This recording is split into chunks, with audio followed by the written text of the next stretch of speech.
Hello, Hannah. Hello, Deb. How are you doing today? I'm good. How are you? Good. It looks like you have better weather than I've got. We've got thunderstorms. Then again, I like Oh, thunderstorms, so. yeah, this is it's the same weather that happens every day in SoCal. It's like 80 degrees and breezy and sunny and zero humidity. It's very nice. Yeah, I bet. All right. So, welcome to everyone joining us for our second episode of Success Without School. If you're new here to the channel, please consider liking, sharing, and subscribing, at least subscribing so you can be notified when we make new content.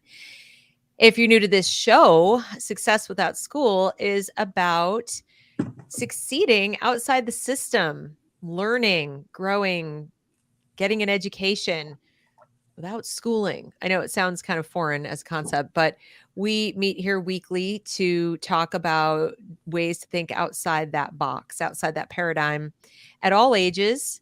Last week, we heard from Hannah about her own personal story as a person homeschooled all the way through. And so, if you haven't seen that episode, I highly recommend it. You can go back and get to know my co host. Today, we thought we'd talk a little bit about something that comes up. I get asked this a lot. Maybe you do too. Okay, so if I homeschool, or maybe even they're not homeschooling, maybe their parents have kids in school. How do I help my kid find an interest? How do I figure out what their passions are? You talk about, like in the last episode, you talked about, oh, and you're free to pursue your passions and interests. And there'll be parents out there in the audience going, what if they don't have one? What if they can't find one? What should I do? What should I not do? And then I would like to tie it to the what I see are the benefits of learning in the real world, because we talked about that. Homeschooling is not at your kitchen table all day, but what are the benefits of learning in the real world with solving that problem? So that's kind of the topic we're talking about today, or all these different elements of helping your kid find out what they want to learn about outside the typical academic subjects. So let's hit it. What would you answer? How would you answer that if a parent came to you and said, my kid is struggling to find an interest. There's just nothing that really floats their boat, or they kind of have an interest, but like, how do we turn that into something? Yeah, I'm actually really curious. You said that this is something that you get asked quite a bit. Do you have an A answer lot. that you send people when they email you with that? I'm so curious. I have a lot of thoughts on this, but I'm so curious what you say. Well, first of all, I empathize with them because I have 3 teenagers and I get that from them. So, one has had a defined interest like her whole life, but it's one of those interests where she doesn't get to really do a lot with it. It's, animal science and animals. So, I mean, she's had opportunities to do things with it, but not as much as she would like. Okay. So it's a little easier to deal with that. Like, here, study this, or let's look at that, or go to the Raptor Center, whatever. With my eldest, though, it's been, I mean, their interests, but they're things like, I'm really fascinated by serial killers and true crime. And you're like, awesome.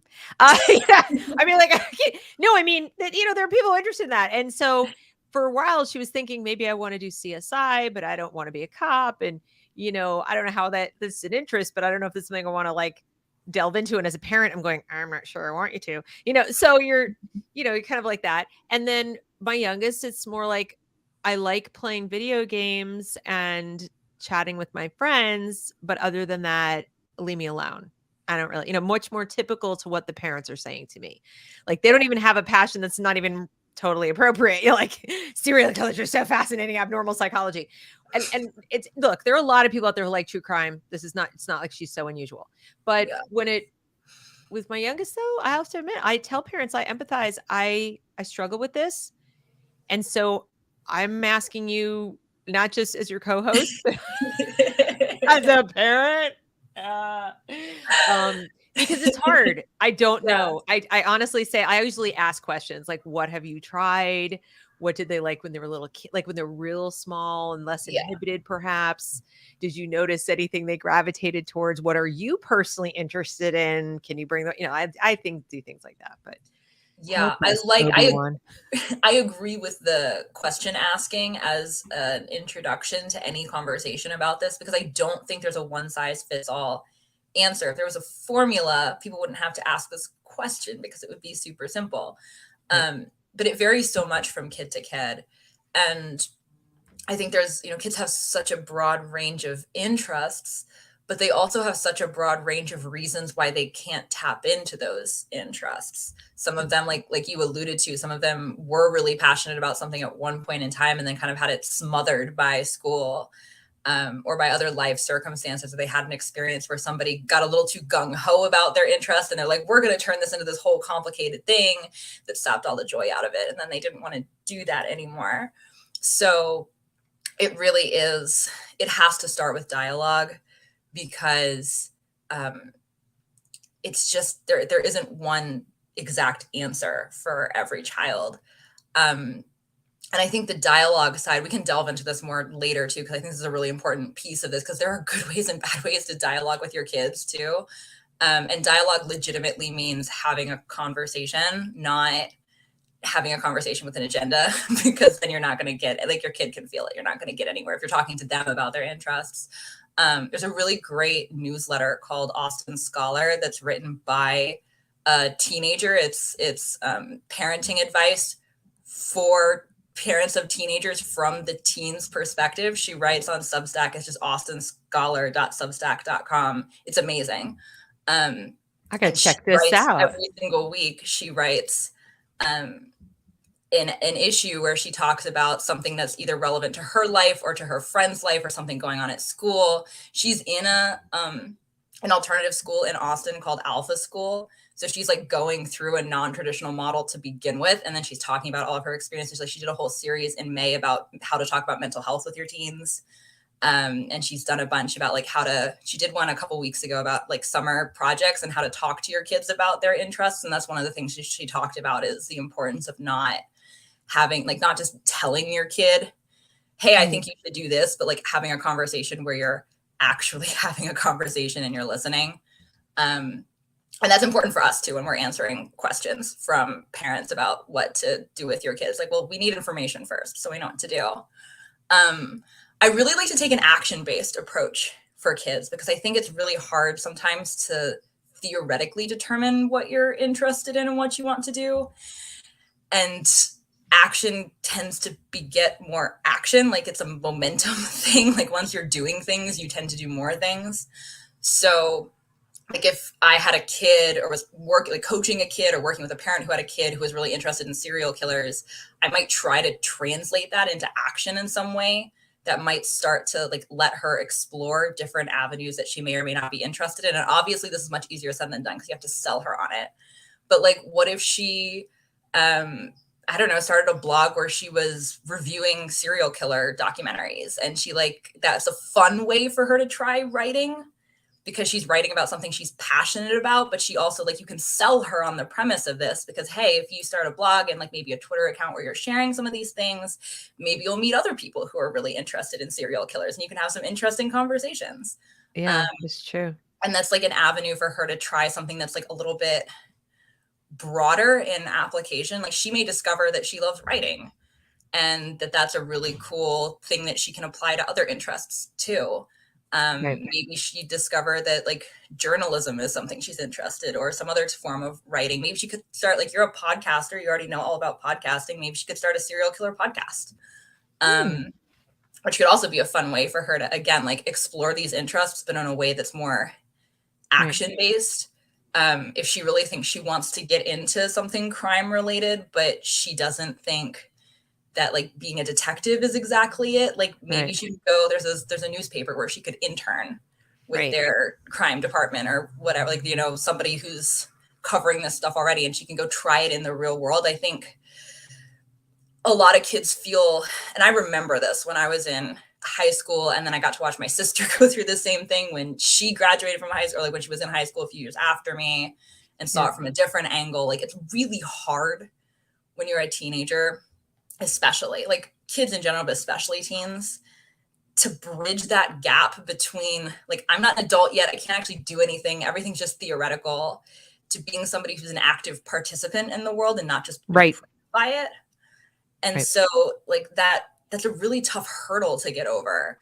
And I feel like once kids start taking action, a lot of that apathy starts to fade away, because the whole way they're looking at the world is shifting. Instead of everything just being like, that doesn't really sound fun, that doesn't really sound interesting either. They're actually doing stuff and they want to do more stuff because the momentum is moving them in that direction. Same with the video games thing. Like, is there, again, like blogging about video games, writing video game reviews, getting on some type of site that's like doing game reviews and seeing if she can create some kind of opportunity for herself, maybe add a monetary component. Like, can she like sell reviews to somebody? Could she create some type of community that's like paid and gated and people are paying her to be part of it and she's like curating it in some way? Is there something she could do? Like, is she interested in design? Yeah, like, I was just gonna say, I feel pretty good about what listening to. I feel pretty good about what I did because I noticed that she is really visual. She loves to draw, and I mean, when I say she doesn't have an interest that's just like I'm gonna go draw now. Like it's not like that. But when she was little, she did, and so I allowed her to get some drawing programs on her phone where you can draw with your finger and you can do some really cool stuff with like neat little masks. And it's almost like a little mini Photoshop, but on your phone. And so I kind of casually said, what do you like about the game? And, what do you especially like? And she would get excited about getting a new character. Like you win these characters with certain powers and so forth. And she would say, well, I love the aesthetic. I love the aesthetic of this character and how they, the costume, and notice this and notice that. And she was noticing little details. And so I said, have you thought of making your own characters or drawing some of these characters or making something with drawing about this? And at first she kind of poo-pooed me, right? But then when she got I just was like a question. If you thought I was just like, I couldn't possibly do it that well. And I was like, I didn't say, okay, whatever. Then I said, well, just the same, if you want any drawing programs or anything, let me know. So she gets this drawing program, and without even telling me about it, she started drawing not characters. This is what was funny.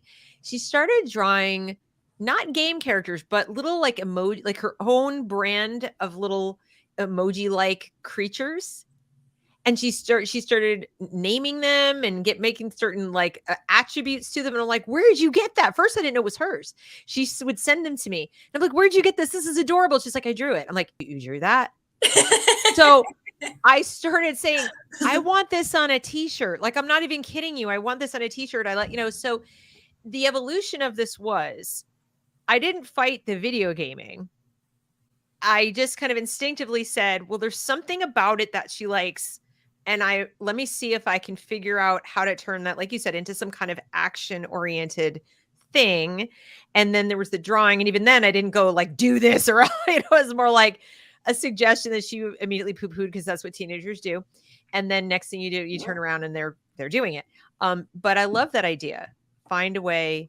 And do you think that, well, I was going to say, she had the luxury, being that she's homeschooled, of having time to do this. Yeah. So that's a key here. Like when we talk on this channel or you're on the show, Success Without School, success is not just like, oh, look, I got a job without college. It's also these little successes, the little tiny milestones, like, oh, I found a way to entertain myself. I found a way to express myself. I found a way to learn on my own. I found a way to succeed at some aspect of living as an independent little being. And I don't need other people moving me around like a marionette, right? So to me, that's success. All that is success. Yeah. And when they have this freedom to kind of move around in space and time more, where it's not like I'm literally in a building for this many hours a day, then I'm in transportation, then I'm in this other organized activity, and then I come home and I pretty much collapse in a heap. I think you have less time to do this exploration stuff. Yeah, I think that's spot on. There's a couple things that I think you nailed with what you did that I want to like emphasize, because I think there are multiple things that I'm hearing where I'm just like, yes, I love this. So the first thing is that, like in the story that you just told about your daughter, is that you didn't, like, you came to her with questions rather than suggestions. And I think that's really important for opening a conversation, because teenagers are notoriously contrary and they can smell you trying to get them to do something from a mile away. Like, they have spent their entire lives hearing their parents tell them what their parents want them to do. And they're in this phase now where they're like, no, I'm my own person. I'm going to do my thing. And they know all of the little ticks in how you communicate that's leading up to you wanting them to do something. So you have to be incredibly careful about, like, you legitimately have to go into a conversation without an agenda, because otherwise they're going to know there's an agenda and there's going to shut down. They're going to shut down. I don't know how many times I've heard parents, or the parents telling the story from their perspective, kids telling the story from their perspective, where it's like, I just don't want to do this thing. Like, my parent keeps sending me these like Shopify links of like cool t-shirt stores, and I don't want to do this because my parent wants me to, basically. Like, it wasn't my idea, so I'm not going to do it. So she won't let me print her designs. That's you're so right, because I said I wanted a shirt. Let's do it. She's like, these are not for public consumption. She got really mad. I was like, I was going to share one to show how cool they were. And she was like, don't you dare. Like, don't you dare. And of course, I don't want to violate my child's privacy. Like, I'm not allowed to share things that she doesn't, say, okay. And so I'm stymied, because I'm like, this is, like I said, girl, this is money in your bank account. Like, I don't want it for me. Like, you could make money for real on this. And she's like, nuh-uh. And I'm like, yes, you could. I'm like trying to convince her. But of course, I went way too over the top because, well, I'm her mom, and I want to be encouraging. About it. I was excited. But honestly, they rock. Like, I'm not kidding. They're really, really good. And so I was like super enthusiastic, and she saw that. And that's what teenagers also don't like. They want you to love them and be enthusiastic about your stuff, but not. They want it. They don't want it. And then you do it, and they're like, oh my God, you're so weird. Shut up. It's much better if it comes from an external party that they respect. Like, if you had somebody, like a friend, that we were like, hey, could I share it with this one person? I think she'd think it was really cool. And you ask it in like not too enthusiastic a way. So they're not smelling that there's like some manipulation coming where you're trying to get them to do something. And then the friend gets really into it, or like the person in some position that they would admire and they would respect. And there's not all of the loaded, like, that you're my parent, so I don't want to do what you're asking me to. That can be a really great way to get them to do something. When I was 12, I started making these knitted dolls for my sister. And they were like, I had this pattern for these like little knitted gnomes, and I just like completely altered the pattern to like turn it into these dolls. So it was like, I had inspiration for it, but it was like my own set of things. And I designed all of these like clothes for them. I just went on this doll knitting spree. That's awesome. And the moms at our homeschool co-op saw them and thought they were really cool, and started asking me if they could buy one for their daughter or their cousin or their friend. And I like spun up this whole business where I like made this hand-drawn catalog, and I had all of these, like, it had these, I based it off of the American Girl doll catalog. So there was like different outfits with names. There was like the adventure outfit and the like summer beach outfit, and you had different color combos that you could pick. Oh my gosh. Like dress and like accessories, or like a skirt and a shirt and accessories. And I had so much fun. I went all out. But the thing that, like, part of what made this, and I wasn't a teenager yet, so I probably would have been super receptive to my mom saying, hey, like, you could probably sell these. But because it was coming from people who I didn't feel like had an agenda, and people who I thought, well, like, these people want to give me money to make this thing, they must like it. I was all in on starting a business, and I ran it for 2 or 3 years. I was like I ended up consigning these dolls at a yarn store, and I was like, I had this whole setup. It was awesome. I'm pretty sure like some of the dolls I made got shipped all the way to the West Coast. I was in Pennsylvania at the time. I thought that was super cool. But it was like coming from external people who wanted what I was creating. And that was such a validation for me that what I was making was cool and worth something. And I feel like that can be helpful too, if your team's working on something that they're really excited about, and there's a casual way that you can bring it up. Like, hey, would you show my friends over for dinner? You want to show them your drawings? Right. And then the friend can be the source of encouragement. That can help with some of the resistance too. Well, because that is their representative of the world. Yeah, exactly. Like, isn't it amazing? Like, kids don't really perceive their parents as being in the world either. So like, even when you're homeschooling, unless they, and I'm going to talk about this in a minute, because I have an idea about, how we bridge this gap, but they see you as kind of like in their little circle. Yeah. And so unless you have to either like bring the world to them or bring them to the world, like maybe your mom might have also, or parents listening, if you know your child is into some kind of crafts, like maybe taking them casually to a craft fair because you want to go, like to a craft fair or to some kind of an event, or that where people do whatever it is that they Yeah. do. Expose them without it being like this idea for something that you want them to become. It, Exactly. Yeah. exactly, just to kind Love of it. feel it out, and that's somewhere adjacent to the thing that they like to do a little bit. Well, it's funny because we go to Renaissance, festival like every year, or we did anyway until COVID. Yeah. Um, and my middle daughter was really into those books about the origami Yoda, and there was like a series of books about these origami Star Wars characters. And I remember when she was in, I think, third grade, I want to say, and it was, I don't know, spring break or summertime or whatever. It was a time when she had a lot of time in her hands because at that time she wasn't homeschooled. But she's reading this book and she decided to make a little origami like Star Wars characters. And then she says, "I have an idea." And I said, "What is it?" She comes back and she's gotten some old cardboard boxes, my beach umbrella, and some chairs and a big roll of duct tape. And she says, "I'm going to sell these.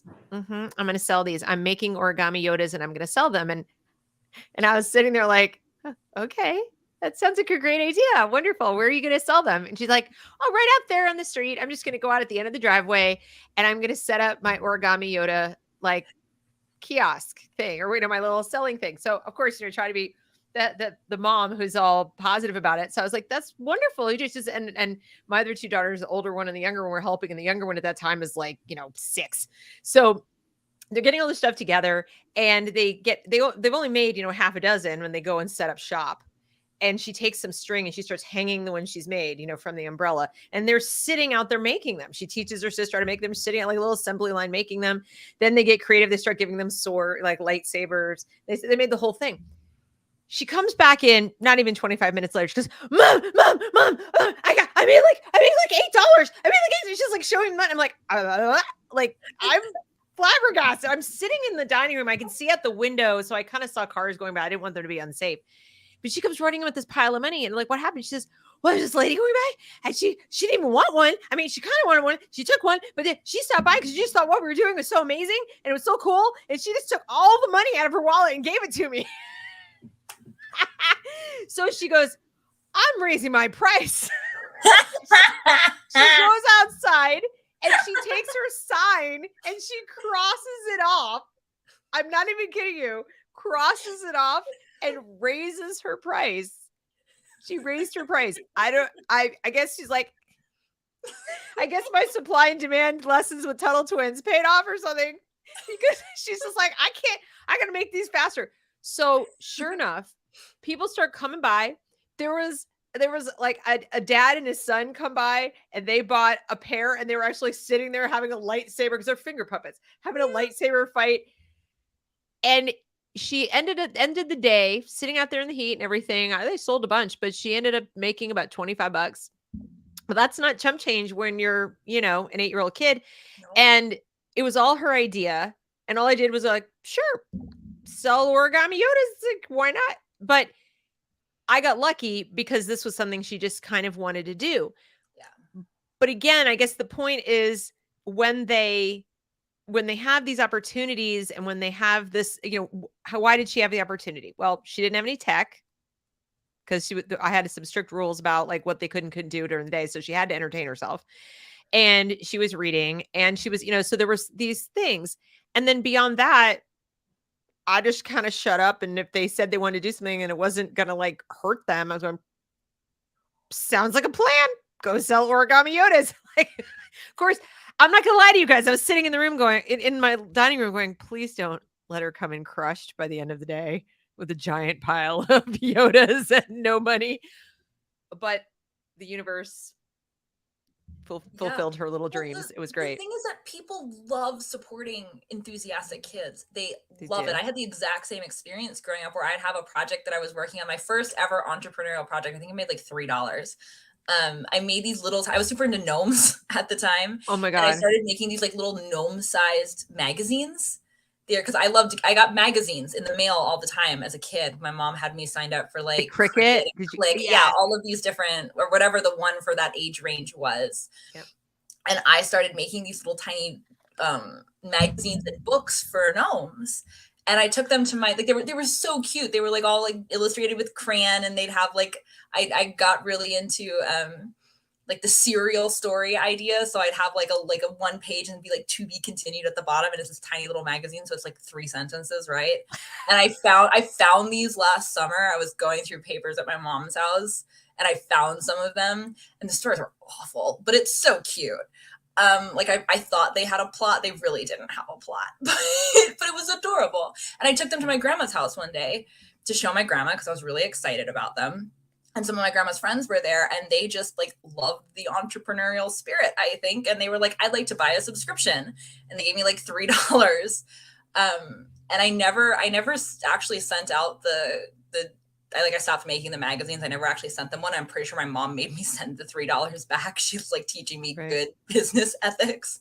But Yep. it was like such a reaffirming thing for me that somebody wanted to buy my stuff or support my Right. stuff or think it's cool. And I think that's really, really important for kids is like giving them this virtuous cycle of trying stuff and then getting feedback from the real world. And the real world tends to be really kind to young kids who are trying to do stuff. Like people, probably nobody who stopped by actually wanted a baby Yoda. They just thought this was so cool Yeah. that your kid was making these things Yep. and they wanted to support her. And I think that Exactly that's right. like, it's such an important set of lessons for kids to learn too. Cause honestly, a lot of the world works that way. Like if you start putting stuff out there, people tend to receive it positively. People True. tend to be excited that you're doing stuff and you have such a huge disproportionate advantage in that regard when you're young. Exactly. So giving kids opportunities to do that is so important. And again, there's so much that you did right there. Like you weren't pushing her to do anything. You were Go giving me. her, I you didn't were even giving her an realize it. environment that encouraged doing things, which I think is important for all age ranges. Like give them inspiration for stuff. I was making these gnome magazines because I was getting magazines in the mail, and my mom had this really cool book about gnomes that was like diagrams of their houses. And I was like, these houses are missing books. I'm going to make the books that go in the houses because I loved books. So when you give your kids, when you put them in an environment that has lots of inspiration, you have crafting supplies and you have books on crafting and you have like children's books where the kids do crafting and you have like all of these different things that they're exposed to, they're going to take that stuff and run with it because kids play by mimicking what's in the world around them. So if you set them up with great examples to do stuff, like they don't have to know what they want to, what they're passionate about or what they want to spend all their time doing. Like childhood is supposed to be a whole series of experiments. And I think the same thing applies when they get older too. Obviously they get a little more ornery and it gets a little harder to have these conversations with them. But what I love so much about the story you told is like you came to your daughter with a bunch of questions that were not leading in any way. You were just like, well, what do you love about this? Like, tell me more. And the more specifically you can be curious about your kids' interests, the more you'll start to get clues about what about these things appeals to them and what might translate to other aspects of life that might also be things they could try or things that are useful to them. And you don't want to tell them these specific things that you're seeing because then they won't do them. But if you, I think it's really important for parents to learn how to think opportunistically, like for parents to see all of these opportunities for interests to map into the real world and for especially things that are going to be compelling to kids. Like making money is so compelling to kids. True. And there are other things too, like making friends and having a community. Like there's all of this stuff that kids find incredibly motivating. So if you start to see the connections where it's like, oh, you're really interested in video games, probably there are a lot of other kids who are really interested in this game, who this niche game that you love, who have trouble making other friends who like this. Like maybe you can start, like there's a forum for this, but there's no like Discord chat room, and you can start one and you can like make a bunch of friends and be the with supervision, guys. Obviously we're talking about supervision, but yes. Well, no, I mean, one of the things that I did do that I would also suggest, and I have suggested to parents, is, you know, if you can't beat them, join them. Meaning, if your kid is the kind of kid who's like playing video games a lot, or they tell you, I'm not interested in anything, I don't want to go out of the house, I don't want to do that. I decided rather than fight it, because I want to connect with my child and I don't want her to just be in her room or, whatever. So I said, all right, I'm going to try to play the game. And she looked at me and she's like, are you serious? I said, yeah. And you know how terrible I'm at video games. So this is big, right? I want to understand what you're spending your time doing and I want to partake. So I allowed the massive amount of space for this thing to take up on my phone. And I downloaded this game because it's really huge. And then she gets all mad at me. She's like, oh my God, you leave so many windows open and it's like taking up so much space because she understands this better than I do. So I started playing the game and side by side with her. So we're like both lying on the bed and she's playing and the kid has very long nails too. So what's amazing to me is she's like super dexterous. Even with these nails, she's like, she's like on level 70. So I don't know what the heck she's on, right? And I can't get past level 1. I'm still like, she's like, Ma, what are you doing? She's like yelling at me. She was having more fun watching me just totally flail at her activity. And so what ended up being fun for me, because honestly, playing the game was not super fun when you're failing, but was fun listening to her feel really good about herself and confident in something that mom can't do. It's kind of like, and while some people might be listening going, yeah, but it says video game. No, understand something. It's fine motor coordination. It's planning, strategy, just attention to detail, that the reason she's good at this game, and that's what I was taking note of. I was taking note of what she was commenting on that I was doing wrong, what she was doing right, because then I'd watch them like, well, show me, teach me. So I'd watch her and I was taking note of the specific reasons she was good at it. Because we can sit here and we can all day going like, ugh, it's such a waste of their time. Like, okay, maybe, but let's see what makes a person good at this game. There are things that make them good at that. And what does that translate to? So I noticed that. And then what I noticed is not necessarily, I mean, sometimes right then and there, but other times outside doing other things. I said to her, I said, God, you have like insane hand-eye coordination. Like really, like what you can do with your fingers, it's like such fine detail. I can't do that. Like I literally can't do it. She's like, yes, you can. I said, watch. And she goes, oh my God, you can't. And then so I'm just kind of pointing out to her these things that there's no way she's going to be aware of it herself that she's good at. Okay. That make her her. Not, and like, not everybody can do this, kiddo. Like you might think because you're so good at it, it's easy for everybody. I'm like, no, watch me. And then other things she was telling me, I'm like, how did you know where to go? And she's like, well, here's what I did. She's like, show me. And I went here and I planned this and I planned that. I'm like, you do realize like how incredibly smart you have to be to do what you just did. Like that takes planning. That's like a tough skill. So even though I'm not connecting it immediately going, that's what these people do, because that's agenda driven. That's too much. But I did at least point it out. So maybe sometime in the future, when there's an opportunity, and that kind of brings me to the thing I was going to say, how they have like bring your kid to work day for something. I think we should have put your kid to work day. And I don't mean it in the like child labor sense, but our kids don't get a chance to see us doing our jobs that much if we work outside the home. Even when we work inside the home, or like we assume they'll be bored by what we do a lot of times. We assume they wouldn't care or they wouldn't understand whatever. And I think sometimes, and I've done this, I was like, can you help me make the graphics for my thing? Because you're really good at this graphic stuff and I just don't have time and I need somebody to help me make the graphics. So I think if you can ask your kid to come into your just come visit, come hang out at my job. I want you to come and do some stuff. And then be like, I can't do your job now. Obviously, if you're a surgeon, this is going to work. But I mean, let's say you work in something where they could potentially come and just fetch and carry and empty the, whatever, print up copies. But when they go outside into the world and they see people doing things, and then they, maybe they come up with questions, or if nothing else, like, I never want to do this boring, horrible job that you're doing. And that's informative. That's okay. That's okay. Yeah, that's super informative. So when I worked at Praxis, the guy who founded Praxis, Isaac Morehouse, he wrote a book called Don't Do Stuff You Hate. And he wrote some articles with the same premise. And the basic idea is that it's this sort of reverse engineering of figuring out your career path, where like the whole philosophy is that you don't have to know what you want to do. You just have to slowly figure out all the things that you don't want to do. And you can Okay. take this like reverse approach to finding your passions where you slowly eliminate all the stuff you don't want to do. And eventually you're left with the things that you do want to do. And you know what direction you want to go in. And that's so helpful for people to take all the pressure off, because our culture puts so much pressure on you to have to know exactly what you want to do for the rest of your life, which is such a flawed idea.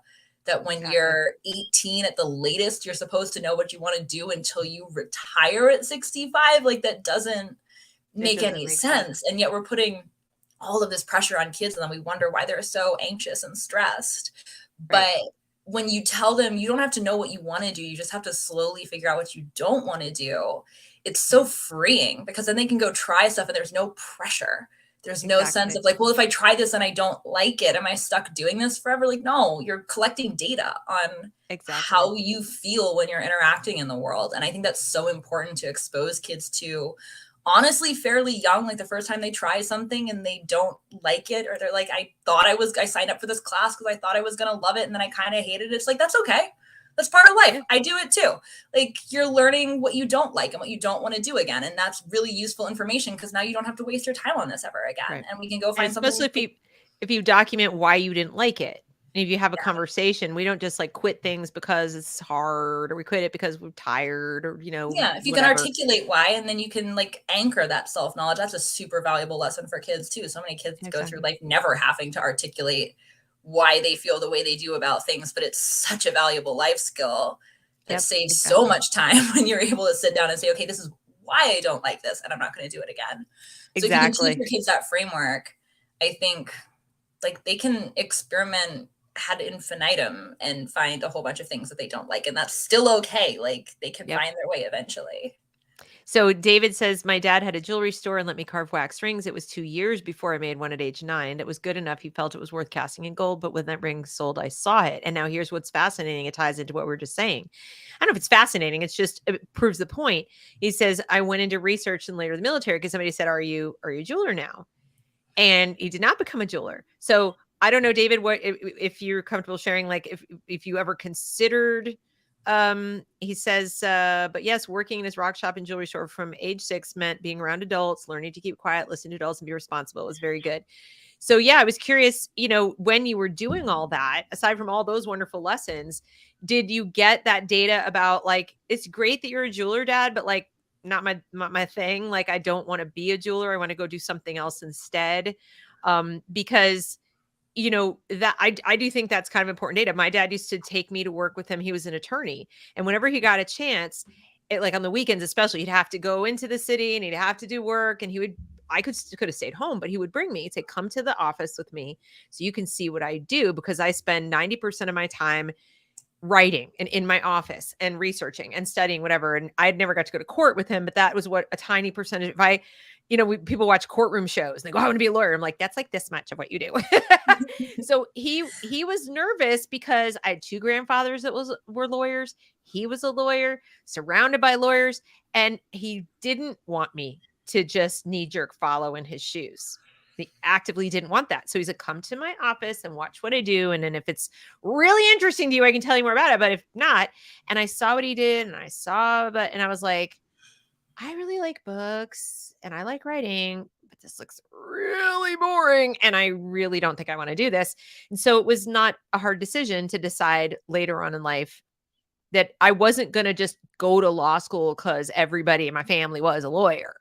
And there are probably a lot of kids that do stuff like that. Like, well, they're lawyers. That's all I know is lawyering. And I saw it firsthand. Like, this is what it's like. And I think there are other fields that you could do that with. And I think my daughter got a job really young working in a fast food restaurant. One of the benefits of that, aside from saving money, was, yes, I don't want to do this for the rest of my life. This isn't going to be good enough for me. I better turn up the heat on my other stuff and get moving, because I don't Yeah, want to do this till I'm, whatever. So anyway, I just thought I'd just throw that in there. And, I you love know, that. so I it's think just working, getting out in the world, collecting data. I like the way you put that. Like, the student needs to collect data. So many kids in school have data collected on them. Yeah. But they don't really get that opportunity in the institutional environment to have that data collection on their own because they're not literally in the world. And they're They're also on not it. taught to see the world that way. They're No. never taught to see the world as something where they are the ones in the driver's seat. Like they never, like in school all the way through till you graduate, the teacher is the central nucleus of every interaction that you have, and Right. the administration body as a whole and the system, like you're conforming to that, not Yep. them conforming to you. So you never get the, I mean, honestly, the self-esteem, but like the internal agency and the sense of power over your own life that comes from you being the central nucleus, and not in like a narcissistic way, but in a very sincere, like, I want what's best for me because that's what's going to make me thrive. And when I'm thriving, that's when I'm most useful to the world around me. Kids never get to learn to see the world that way. And I think a lot of what you're talking about, that's what it's making me think of, is this experience that you have where you are the central creative force and the central like locus of control in your reality, and you're looking at the world through that lens where you go and try something and you'd be like, nope, that's not for me, that's Yep. not a yes, that doesn't click. Yep. And so many people, I feel like, don't ever really get grounded in that until they're like in their mid-20s at the Oh, earliest. Like they never easily. get grounded in this sense of like, it really is a type of self-esteem. It's a self-esteem thing, It is. and But they you know, never get grounded in that, and that's so important. Like if you can expose kids to that when they're young and they get that sense of control over themselves, like a lot of the peer pressure stuff that kids deal with and the poor decisions that they make, both culturally, like you have to go to college and spend all this money that you don't have and go into debt even if it feels like a bad decision because otherwise you're a failure, and also the social peer pressure of like, well, you have to shop at Abercrombie and Fitch or whatever is cool these days because otherwise you're not cool if you don't look like us. When kids get this sense of ownership and yep. personal responsibility, that stuff doesn't have a hold on them anymore, and they can get ahead in life so much faster and bypass so many of the painful learning experiences that most kids go through because they don't have that sense of agency. And like Right. all the little things that you can do, like encouraging them, okay, you don't like this thing, like mom thought you were going to like it and then you tried it and you didn't like it, that's cool, why didn't you like it, like what about that wasn't a yes Right. for you? But we're the ones who It's get to so have those empowering. conversations. We're the ones who get Yeah. to have the conversations. And Jean says, LOL, a friend with a son who saw no reason to learn in school got him a job digging ditches, which he decided wasn't the job he wanted. Now, I love this parent, whoever this parent was. And this brings me to the next question I want to ask you about academics, but Yeah. this is the flip side of it. So, I mean, my daughter didn't like hate academics, but she was kind of like, ugh, I don't really, I'll do my work and I'll get good grades, but like, I don't, whatever. And I wasn't a fan of her going to college, full disclosure. She knows I feel this way. If she ever sees this video, she's gonna be like, yeah, I know. But she decided it's her life. She's 18. I can't, but there are those kids who don't see the point. They're like, academics are just not for me. It's not the thing I want to do. I want to go to work. I want to go out there. I want to be in the world. I want to do things. Now, this parent said, okay, let's get you a job. Now, the very few things the kids that are that young, or I don't know what age this kid was, but even teenagers are skilled to do. I mean, if they have a skill, that's great, but most of them don't. So here, be useful. It's a job. It pays. You dig ditches, or you work in fast food, or you whatever it is you're capable of doing. And that can change their mind about whether knowledge of a higher order matters to them or not. Some kids, it might not. Some kids might say, you know what? I love the fact that I get a good workout. I'm outside.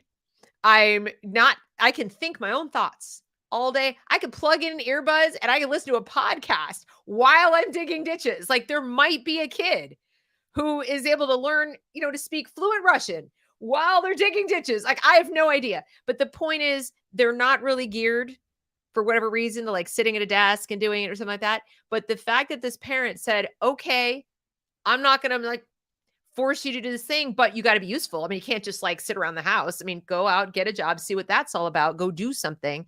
And then the kid said, that's not what I want to do for the rest of my life. It's all valuable.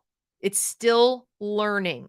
And in fact, I would argue it's learning more. That real world experience is giving more like vital life lessons than just if they sat, at the desk all at attention and doing the things. And I don't want people to hear me saying it's not totally impossible to become a fully realized human if you go to school. That's not what I'm saying. I'm just saying that your opportunities are greatly reduced. The number of options you have are greatly reduced. The center, as you said, the locus of control isn't you. The center of attention and so forth isn't you. So it's just a completely different model of learning. And this, I think, is a better way. I mean, I have an opinion, and here it is. But those people like David, let's say, David probably went to school. I'm guessing that you did, but you have parents who say, come to work with me, come and do this thing, come out in the world, experience that type of stuff. And today's parents have more trouble doing that with the school institution being what it is, because it really sucks up a lot of time. Things are what they are, that a lot of people feel pressured to have the two incomes, especially if the kid's in school all day. They feel like, well, what's my excuse, And so it's the opportunities just aren't quite as there as they maybe were in the past. Anyway, I just want to throw that out there because I think this is what this parent did was great. I love this so much. I think school wastes a bunch of time, just to be like super, super blatant about this. It's not just that school sucks up a bunch of time, it is squandering it. Kids can learn everything that they learn in school in a couple hours a day if they're just like sitting down and using an app that's giving them like a mastery based adaptive approach where you're not wasting time filling in wherever all the other students are. You're just getting exactly what you need. You're focused. You're not wasting all this time on chit chat and moving between classes. Kids can get all that stuff done so fast. That's why homeschoolers classically only spend a couple hours a day on school, because that's all they have to do. And they still score better than kids in public school. That's all you need to know. But kids don't have time to do all of this stuff. And it's so important too. Like, you learn way more from a summer job than you do in school. You learn so much more about how the world works and what you're interested in. And I think whenever it's possible for parents to facilitate working, and specifically for money or some other type of real world reward, something that, and it's not so much to get them works. It's not so much to get them focused on like money being the purpose of it all. That's not it. I mean, even David makes the point, he says, I think my greatest weakness is being able to enjoy almost anything, even mopping floors, but I cannot work with money as my priority. I have such opposition because my dad had to work so much. So, if you're saying like, I want to enjoy what I'm doing, I can enjoy most things, but I've got to actually have it connect with the making money and then enjoyment. And that's it. For a lot of people, that's elusive. And finding that balance of saying, like, okay, I'll trade off loving my job because it pays enough for me to pay my bills. But you know what? I have my evenings free. I have my weekends free. I don't have to, I'm not a slave to the cell phone, whatever. Or maybe that's what you do. So there's like, you kind of trade off. Other people say like, my job is my absolute passion. I absolutely love it. Doesn't pay very much, but I am jumping out of bed every morning because what I get to do, I would do for free. But I think the mistake we've made is telling our kids too many times, that's your goal, is to like be absolutely passionate every moment of every day that you are working, find your passion, follow your bliss. Your job has to be bliss every minute. And that, like I said, that ditch digger, he might've liked it. Like floor mopper might've been like jamming and mopping the floor and like going, this is cool. I work oddball hours during the day. I can go to the beach and surf or what. I don't know. Yeah. Like, who knows what their issue is? And then here Sean is saying, I loved working in fast food. I discovered I really enjoyed business for my couple years working in Taco Bell right out of high school. Quacking promoted. I don't think he means quacking. Promoted to management, etc. And learned so. I think it was, he ran out of space. Probably learned so much. But the point is, yes. And I asked my daughter at one point because they wanted to promote her, this 18-year-old kid at Chick-fil-A. And she said, no. And I was like, why? She goes, I don't want to manage people. No, I don't want to manage people. But that was such a valuable lesson. Can you imagine learning at 18 that you do not want to manage people? Like, definitively, this is not your personality. You've saved yourself a bunch of time. Oh yeah. I didn't learn that until I was in my 30s. A lot of money too. If you think that theoretically managing people sounds cool, and you want to go like get an MBA before you ever get real world experience, and then you walk into the job and you like got this middle management job all lined up ready to go, and you start working and you're like, wait a second, I hate this. That's a lot of time invested. Like that's, yes, you can break away from that, but even just psychologically, the sunk cost fallacy is so real in a situation like that. It's really hard to justify Yep. stepping away from it, but it's also really hard practically because you have all this debt to pay off now. And a lot of people have that experience where they have all these Imagine getting an theoretical ideas. MBA, going all the way to get an MBA because you're like pursuing, let's say, the dollars, or that's how you make the more money, only Yeah. to discover like I absolutely like hate And I administration know or a lot hate of business. people who have had this experience. I Yeah, have friends who did the like top tier college consulting track and realized they hated it and it was soul sucking, and they left and went and did something else. right, And they were able to do that. They were able to make it work, but that's a lot of time, and like sometimes you have to find your path, and that's the thing that you really have to expose kids to more than anything else, is that even though it's a huge waste of time to do that, sometimes it's also necessary for people. And it's right. not like you don't have to have all the answers. That still falls under the umbrella. Like, yes, it's a very expensive way to figure out what you hate and you don't want to do. And there are better ways of doing it. You should go get There the are better experience ways, like first. mop floors and realize that you really like research and you do theoretical subparticle physics. I love that so much. I So many It's different ways. fantastic. There's so many different paths that are okay. And that's also a really important thing to expose kids to, because so much of the world is trying to force them into this box of, you figure out what you want to do, you do it for the rest of your life. And it's this glorified fantasy that is true for some people, but for a lot of people it's not true. A lot of people don't have one burning passion that they want to go spend their whole life chasing, and that's okay. It doesn't make you any less of a person. It doesn't make you any less valuable. It doesn't mean you're going to be any less No. fulfilled, even though there's this cultural myth that you have to find your passion to be fulfilled. You don't. Like, I'm very passionate about education. I ended up working in education totally by accident because it's where the opportunities kept cropping up. And then the more I got into it, the more I'm like, no, I kind of feel like I'm supposed to be doing this. Right. But like, I have a whole bunch of other passions too. There are a lot of other things that I could be doing that I would also really love and that I'm sure I will do over the course of my career. I'm not thinking about my career on some timeline where it's like, all right, I'm going to be talking about education until I'm ready to retire. It's like, no, I'm going to do this for a while, and then it'll probably blend into something else, and then something else, and then something else, and I'll just keep chasing my passions until I die. Like, that's the plan. But you know what? Um, That's such a good segue though to that sort of final thing that we were talking yeah. about what if the kid, through all the efforts and all the things they try, and they try a bunch of stuff, and you manage to be successful getting them to like do action oriented activities, and they still come down to the shrug of like, you know what, mom or dad, it's like I kind of like a lot of things a little bit, but I don't really have a passion, I don't really have a specific interest, and I'm good, I'm fine, I just like, kind of like leave me alone. um I'll give you my opinion first, and I want yours. My Yeah. opinion is, if that's where they're landing, then emphasizing what we've just been talking about is like, you know what? The world needs flexible people. The world needs people who take life as it comes, and who are just, as long as you have that sort of mindset and attitude of, I at least take responsibility for my own happiness today. Hmm. If you're not going to have like a bigger goal or a plan, or I'm going to follow this passion for 5 years and then see whatever, then as long as you're okay with like, I am where I am because it's a choice also in not having this passion. I am this, like, I am this person. I'm the adaptable person. I'm the person who likes a lot of things a little bit. I think helping the child become comfortable with who they are, and that is who they are, is equally important. And the tricky part, help me with this part, is how do you as the parent or the adult or whatever know when to be just like, do we do that from the start? Do we find a point where it's like, okay, here we are and that's fine? Or I don't know. Because I just think accepting, the kid as they are, even if they're just like a dilettante and they're kind of, I don't know, and just go with the flow, is also important.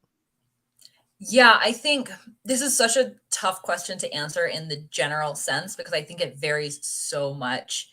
on a case-by-case basis. There's so much like the personality of the parent and the kid involved and what the dynamic is there, like the specifics of the kid and their interests and their story is really, really hard to give an umbrella answer to this. Like I can talk about this all day in the specific case studies. Like if we want to go talk about like a whole bunch of specific kids, I feel like I could go much deeper, but I think you're right. I think the kid needs ultimately to feel loved, supported, cherished, valued. Like all of these things are just innately important for any human to thrive as part of how we're wired. And I think it really does depend on the kid, like how much you push. I think generally my advice would probably err towards don't push too much, because I think the parents that are inclined to push are like need to hear that more than the parents that aren't probably pushing enough. But I think it's really like, I think a lot of it comes down to dialogue. Again, like make sure you're having conversations with your kid where you're actually listening to your kid and you're not going in, like you're legitimately not going in with an agenda. You're not going in with an agenda you're trying to hide. You legitimately, there is no outcome that you're trying to create here besides better understanding your kid. Like have conversations where you go in committed to making zero suggestions the whole time and you're just listening. You're asking prompting questions and you're asking really sincere questions, and like your metric for success is like, do I walk away feeling like I understand my child better than I did before? And I think that's really important because again, that's really enlightening sometimes. Like sometimes your kid, go ahead. I'm sorry. This is such a great point. As I told a young friend, choose your profession that will allow you to live your life where you'll be happy. And the way I translate this, Jean, is like to my kids, I've said, let's work backwards. Rather than starting from this, like you're young, you don't know a lot, and saying, where do I want to end up? You know, like how do I take a step to just think like, picture the life that you imagine you would like to live, all the way down to like, I want to live in a city, or I want to live in, you know, like this, I think would be a happy life for me, or I want to have kids. I don't have kids. I mean, I'm not talking to a 10-year-old here. I'm talking to kids in their later teens. Like they're planning, do I go to college? Do I not go to college? And then they need to understand that, for example, if you say, I would never live in a city. Oh God, no, mom, I don't want to live in a city. I like the more rural areas, whatever. Then probably going and getting an MBA, like going to college, getting an MBA or becoming a lawyer or something. It's like, you're going to leave yourself with very few opportunities. That's not that there are no rural lawyers. I'm just saying you're putting yourself into a position where you're probably gonna have to spend some time in a city, at least to start with. On the other hand, maybe you realize like, maybe I should look into farming.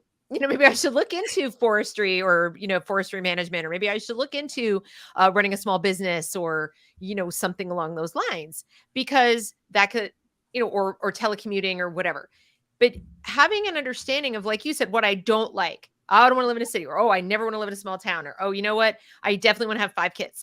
You know, these kind of things, if that's really important to you enough that you know this at 18, then you've got to understand that there are some steps that you either need to take or probably shouldn't take. Like, don't take on a bunch of debt, or don't, you know, because you didn't think about it. And I bring this up because too often kids get on the path, they get on the treadmill of like high school, college, go here, do this. This sounds like a good profession, even when they love, like, I am passionate about, you know, research and science, and I'm going to go be a scientist and work in a lab and whatever. And then they realize they have to live in one of like 5 places in the country to do that job, and they don't like any of them.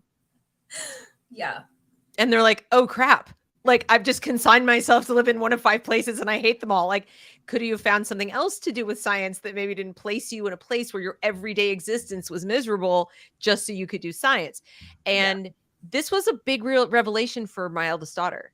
Like, when we had this conversation, she was like light bulbs came on and she went, oh my God, I didn't even think of that. That's like, wow.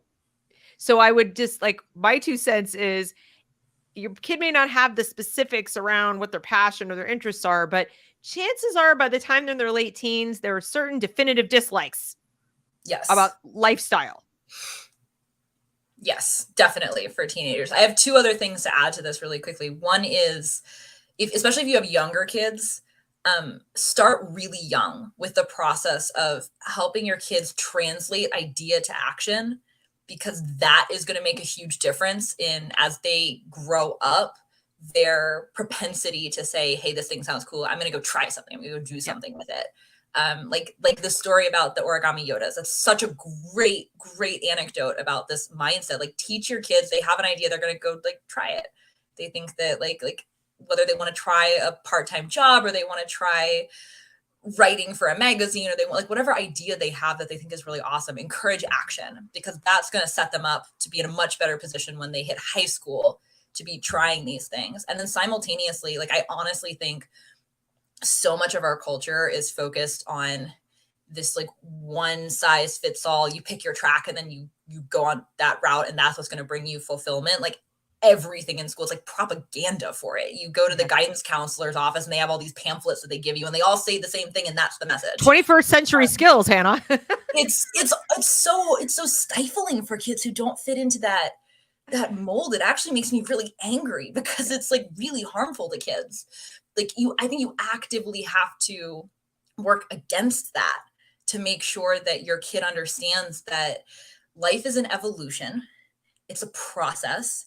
You're going to change your mind. A lot of times there are going to be life circumstances that you don't anticipate. There are going to be things that come up that you didn't even know existed, that maybe even don't exist. Like, there could be really cool jobs 5 years from now that don't even exist. I'm sure there will be, in the same way that like being a social media manager, that was not a career trajectory a decade ago. And now it's something that's like people have very fulfilling careers doing and are wildly good at. They have talents that fit in that box that like they didn't even know it was going to fit there because it didn't exist yet. So like, make sure your kids are aware of that reality too, that like they could be wild, like they could be born for something that will exist a decade from now.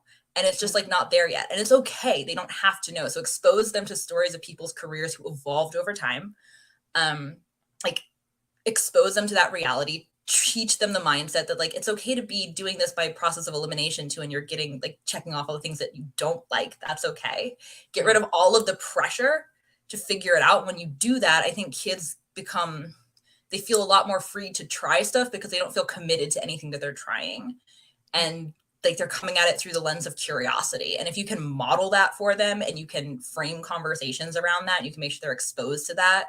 And then you can find them external people too, who are going to maybe they'll be more receptive to taking feedback and suggestions from than they will from mom. Like, I think if you're doing those things, I think most kids will, like, they might not be receptive to it right away, but I think most kids will at least like start to get the message over time. So that's probably what I would start. We have to leave our fear at the door. The schools and all these propagandists kids are capitalizing on our fear that our kids won't be okay, that they won't find a job, they won't be able to take care of themselves, that they're going to need to like fit in and compete. They have to compete. The same schools that are telling us, let's get rid of grades because it's too competitive and let's give a trophy to everybody, whatever. But then they'll turn around in the next breath and go, 21st century skills, like, as if we're 22 years into this 21st century, as if we know, like you said, we don't know in 10 years what's going to be. And let's say we did know.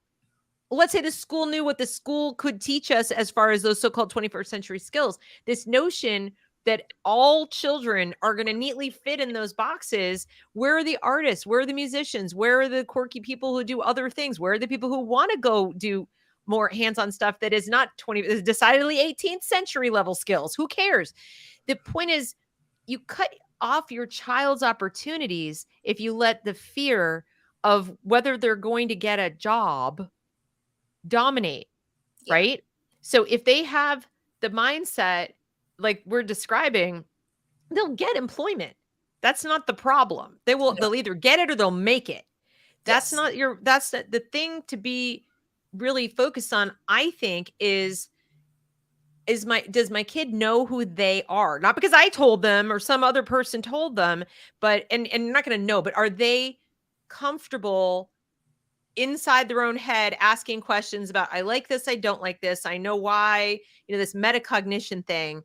That to me is the skill to cultivate that transcends all centuries. That and your relationship with the kid. Yes. Because that's going to be an ongoing, like, you want to build, it's okay if it takes like 2 years to have a breakthrough where your kid's like, oh, I'm interested in this. You're investing in the long-term relationship where they're in their mid-20s and they're thinking through some type of career transition, and they trust you as a resource to talk through that with them because they know that they're going to get like a solid loving but not like super biased opinion on like what Exactly. you think they should do. Like that's also, you're investing in that too, because it's a long-term process. Like your kid doesn't have to have it all figured out by 18 and then you'll never talk about it again. Like they're gonna be 28 and they're gonna be like, hey mom, like this opportunity came up, and like I know it's a really big career pit. I called my mom yesterday. I was like, so there's this like thing that I'm thinking about doing, but like these things feel weird about it, and like I want to talk through it with somebody. And like my mom was the first person I called, because I know she's gonna give me a really great unbiased, or like maybe biased, but like honestly biased set of opinion. Like that's really far away. Like we're gonna miss you. But like, you know, like I knew that she'd be a great sounding board. And Yeah. like that's the kind of relationship that you want to facilitate with your kids. And sometimes that Yeah. means you got to sit back for a while and like Yeah. let them make some mistakes that are really hard to watch, but or like, you know, sit around and play video games all day and you don't see how that's going to translate to their real life, and you got to just kind of take a leap of faith to let them do it, but you're investing in the relationship too, that is going to 100%. last much longer and be far more important than how fulfilled they feel in their like college plans when they're 17. So like Exactly. keep that in mind too. This is a lifetime relationship that you're trying to build where you can be their support system forever. Yeah. And that's also one of the goals here. Yeah. I just have to say, as we wrap up, these commenters are awesome. I'm like, you guys are the best. Can you come back every week? I'm serious. Please. Like no, they're fantastic. Look at these ideas. There's like, we get David and Jean and Sean and all these and John. There's stuff in here. Like, this is great. Do you love to ski? Orthopedic surgeons patch up broken legs. Can't stand city life. Big animal vets are needed everywhere. This Yes. is fantastic. You need Yes. to be like a counselor. This is great. And then this one, it says, and every feedlot and ranch association in the country will pay to send you to veterinary school. Do you know that people don't know this? Yeah. David, this is gold. This is fan flipping tastic. And Yeah. it just kind of goes on. Interested in radio. Oil companies and shipping lines will pay you 10 to 30,000 a month if you get an FCC general technician license that costs $100. Schools don't provide any of this. No. This is what the real world, and exposing your child to the real world and other people who live in the real world, which teachers Yes. aren't. And who are doing things that they're interested in too. Yes, Like if your kid's thank really you. interested in radio, go like have them meet a bunch of people, like have them go try stuff, like draw the connections. Like, hey, if you write about radio, like you'll go find a bunch of friends, like the David Perel style approach, the rite of passage approach, like go write about what you're interested in. Then people on the internet who are also share your nerdy interests will find you. Like that's a great You approach. just If there are don't people in your know. community, Get go out meet in the them. world and meet Yeah. people who do things that you find are remotely interesting. Go to places where they are, etc. And I mean, I think we've pretty much, I think we've covered it, at least for this week. We may come back to this kind of a topic because it's a hot one. I get, like I said at the outset, I get this all the time. My kids aren't interested in it. And you know what my first instinct actually is, especially if they're in school, like get them out of school. But that's, not I can't really, say that to everybody. Yes, I can, but I try to be compassionate about it. Yeah. And, but that's kind of the point of the show too, is success without school, right? Yeah. So you guys are going to hear our opinions. We're going to say that. But I have to thank everybody who came today to this live. Those of you who are watching on the replay, they're giving you gold here. Like, take notes. They're as valuable to this broadcast, I think. Well, maybe possibly more valuable than we are. I don't know. But I do appreciate it. This real world experience here in the chat. So Hannah will be back. Hannah will be back with me next week as we bring you another episode of Success Without School. Please remember to comment, like, share, and subscribe. And don't forget to follow Hannah at Rebel Educator on Twitter. There's also a Substack brewing, working on it, right? A Rebel Educator, but she's got some fabulous Twitter threads. So definitely subscribe over there. And I thank everybody for coming today. So thanks a lot. No, thanks. See you next week. See you next week. All right, where do we go here?